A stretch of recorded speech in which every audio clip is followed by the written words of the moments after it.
Hello guys, I'm Point50 Tracer and today I will be unboxing the Monoprice Select Mini 3D printer.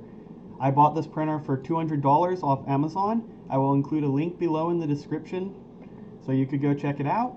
The printer arrived in this box, which doesn't quite fit in frame, sorry about that. I've already untaped the box and discovered another box inside. Get that out. So when you include the box that Amazon shipped it in, it was actually triple boxed. Now, get it open.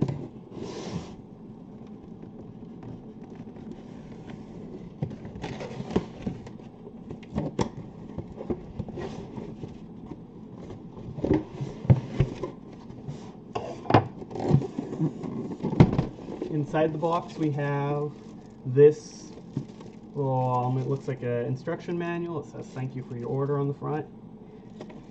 And styrofoam.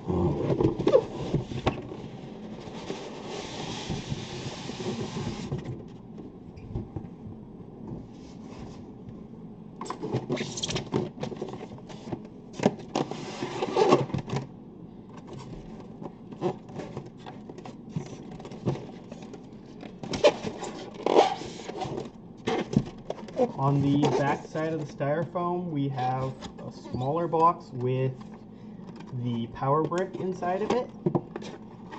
Now, it seems to be just a normal power brick, the same type you would have for a computer or other electronic device. Styrofoam. And inside, we have another box. This box contains a micro SD card, this thing for holding the spool of filament onto the 3D printer, a cord, power cord for the power brick, USB cable. This seems to be Type B mini or micro USB, and we have a plastic scraper. Set that aside. Now, first thing I did notice, there is no anti-static packaging on this, and it did shock me when I first touched it, so hopefully that does not become an issue. Yeah, that could be a problem.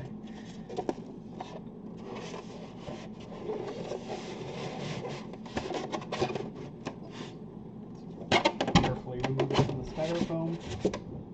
Seems like a really good styrofoam. It's good fit in there. It seems really secure. So that's nice. We have a short length of filament, sample filament that it came with. Set that aside.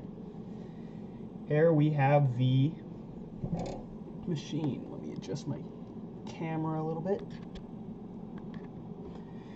Here we have the Monoprice Select Mini 3D printer.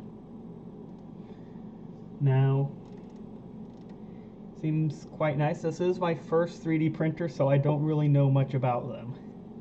So, all in all, from first impressions, it seems very solidly built. It's all metal frame, and it's pretty thick too. Thicker than I would have imagined it being. It's got some good weight to it. It's heavy. I went ahead and I installed the software for the 3D printer, as well as getting the 3D printer plugged into power supply and everything.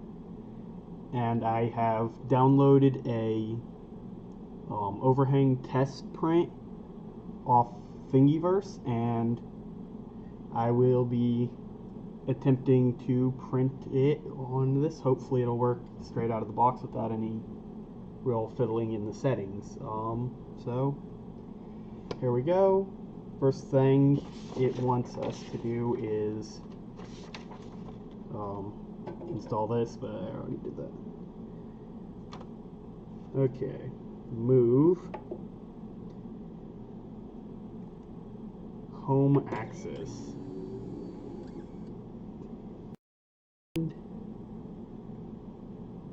Waiting for it to lower down to the bed to check to see if it's at the correct height. Okay. It is touching the print bed, so let's see. Okay, let me figure this out and adjust the print bed and I'll get back. Okay, I have fixed my little problem and I have loaded the filament. Sorry I didn't get to show you guys that, but yes. Now, basically you load it in until you feel resistance. Then you come over here to the menu and go to the extruder option in the move menu and rotate the dial counterclockwise until it begins to extrude. You get like little stringy bits underneath the nozzle. Now that is done, exit and move over to print. Please wait. Let's see. Overhang test. This is the file that I downloaded off Thingiverse. So scrape off extra stuff first. Select.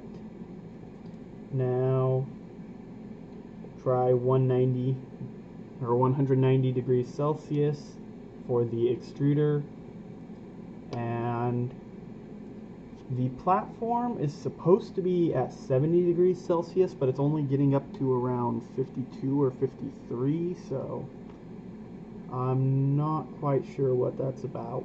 It's had plenty of time to preheat. Maybe not. It seems to still be slowly climbing. Yeah, it's still preheating the platform. So I'll get back to you once that's done. Okay guys, I fixed the problem I was having with feeding the filament into the machine. It seemed to have just been getting hung up on the lip of the tube that runs down to the extruder. Now that I've got that out of the way, I can move on to the next step, which is to go into the move menu, move to the option that says extruder, and turn the knob counterclockwise until it begins to ooze out the extruder. That's bad wording, but it works. Okay, I am getting a good stream of plastic coming out on just the first few clicks. That's nice. Throw that away. Okay, now I can move on to actually printing. Now moving on to the actual printing. Go back to the main menu, select the print option, move down to my overhang test print that I've selected, grab that, make sure that everything's preheated correctly. Yes, now grab extra bits that oozed out.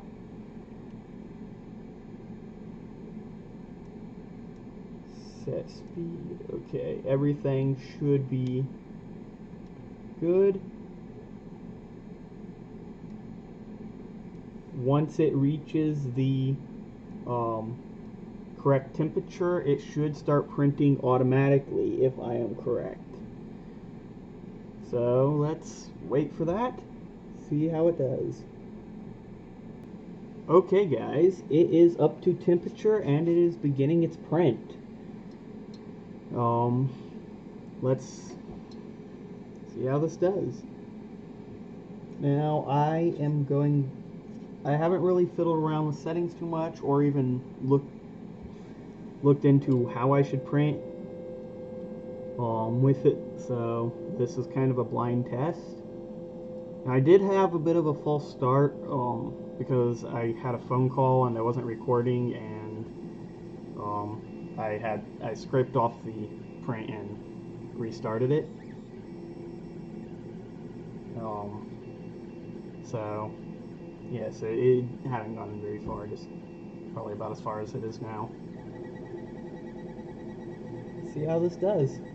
Okay, I've made a few more prints and gone over the results of my first print a little bit. And first off, this is my first print. It's a overhang and bridge test. It's came out really well on the 45 through 25 degrees ones. It started to get a little gross around the 20-degree angle, and the 15-degree angle it got really gross looking on the overhang. On the bridge side, it did all the angles perfectly, but I did print it smaller than it was supposed to be, so the bridges aren't covering as much of a gap. So I found in later things like this, it's the Creative Tools Benchy, which I downloaded off Thingiverse, and the overhangs for the door arches are a little blobby looking. They're not the greatest, but it's still pretty clean for the most part for not having really messed with the settings too much. Now the bridging in the window, and also I did print this small because I was trying to save on filament because I don't have the my filament still hasn't arrived. Like throughout all the stuff I made, that's how much filament I have left, which, yeah. Well, it came out really good for not having really done much with the settings, and I'm not sure if you guys can see that too well. Try my other camera.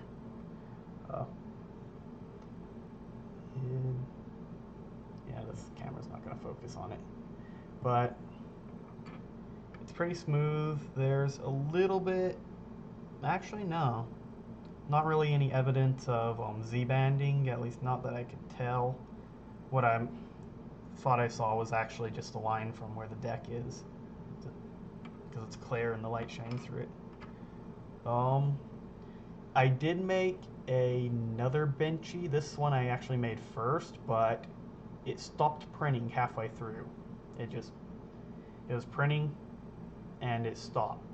So not quite sure what happened there, but I restarted and it printed all the way through and did a perfectly good job. So I don't know, maybe it just messed up, but yeah. I also I printed out this. This is a new knob for the 3D printer.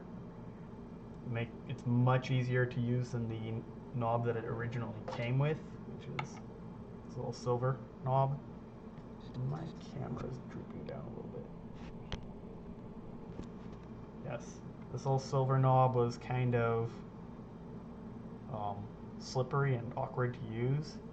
This new knob has little cones on it that your finger could grip on better, and it's really easy to turn. And everything came out actually better than I expected, because I really didn't have high hopes for my first few prints, because I had no idea what I was doing at this point, and they actually came out pretty good. This knob came out really nice. I do not see any problems with it at all, which I love this knob. Definitely something I would recommend if anyone else gets the same printer. Download a new knob for it, print it out, and yeah, I was able to get quite a few prints off with the little bit of filament that it came with, so yay. Now, I was printing the stuff small to save on filament, of course, but yeah. And that is pretty much all I have to say. So this has been .50 Tracer, and this is my first unboxing video, so thank you for watching. Goodbye.